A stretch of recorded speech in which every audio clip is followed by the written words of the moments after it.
Oui, merci Madame la Présidente. D'abord, je voulais rassurer Julien Bavel, parce que son état de santé me préoccupe.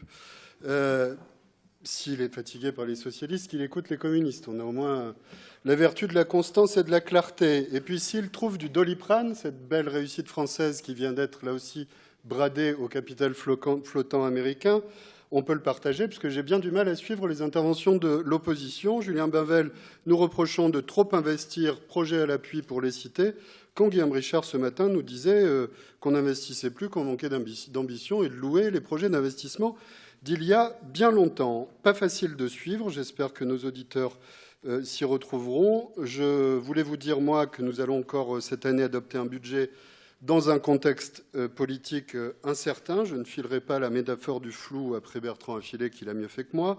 Le Premier ministre Lecornu, en réalité fidèle parmi les fidèles d'un pouvoir Macron à bout de souffle, propose une ligne claire, des économies, des économies, des économies, alors que les Françaises et les Français demandent un changement politique.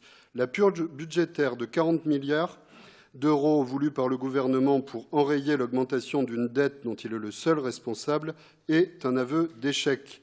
La politique de l'offre ne marche pas. Elle a détourné des ressources publiques vers l'accumulation de capital par quelques centaines de familles et quelques dizaines de multinationales. Multinationales, d'ailleurs, je le rappelle, les moins patriotes d'Europe, puisque 62% de l'emploi de nos groupes est à l'étranger, contre 32% pour les groupes allemands et 28% pour les groupes italiens. Un rapport sénatorial validé à l'unanimité par la Commission des affaires économiques cet été pointe la somme de 211 milliards d'aides publiques aux entreprises sans aucun contrôle et sans contrepartie.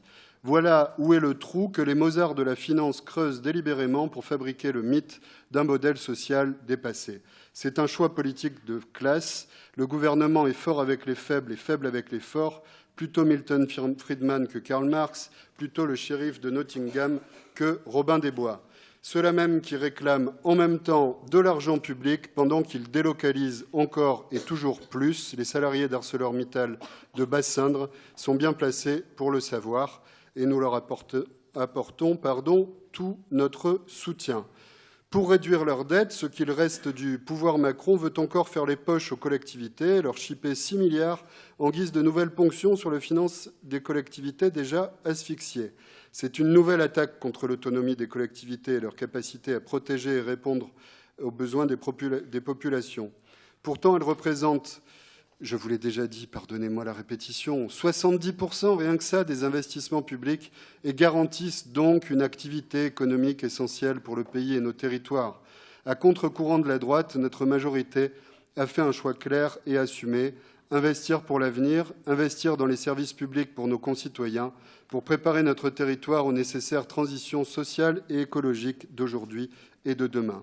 Cela s'illustre notamment par le déploiement de 259 millions pour les mobilités et les transports publics, pour de nouvelles rames, de nouvelles lignes de tramway et au final une métropole plus fluide. De 80 millions pour l'eau et l'assainissement, parce que protéger cette ressource vitale et maîtriser sa distribution et son traitement sont une priorité. De 42 millions pour la politique des déchets, pour mieux trier, recycler et valoriser les déchets que nous produisons. Mais aussi mettre des moyens supplémentaires pour la relance du logement social et très social, alors que tant de familles attendent des réponses positives à leurs demandes, pendant que la droite imagine une ville de multipropriétaires multirentiers. Au total, nous aurons investi 3,4 milliards d'euros sur l'ensemble du mandat. C'est une bouffée d'air pour toute la métropole et bien au-delà. C'est pourquoi nous assumons une dégradation relative de notre dette qui, au demeurant, reste maîtrisée et largement soutenable. Autant d'investissements utiles, je les ai évoqués avec ce budget, pour poursuivre notre soutien à la vie associative, culturelle et sportive locale, alors que d'autres collectivités comme la région taillent dans les aides et fragilisent tous les acteurs associatifs et culturels si précieux. Chers collègues, face aux difficultés de trop nombreux de nos concitoyens à pouvoir finir le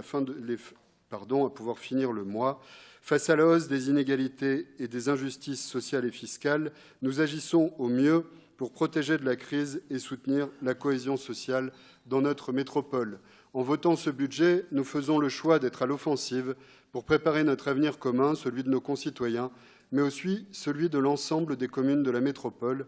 Il reste beaucoup à faire, mais là où il y a une volonté, il y a un chemin. Merci de votre attention.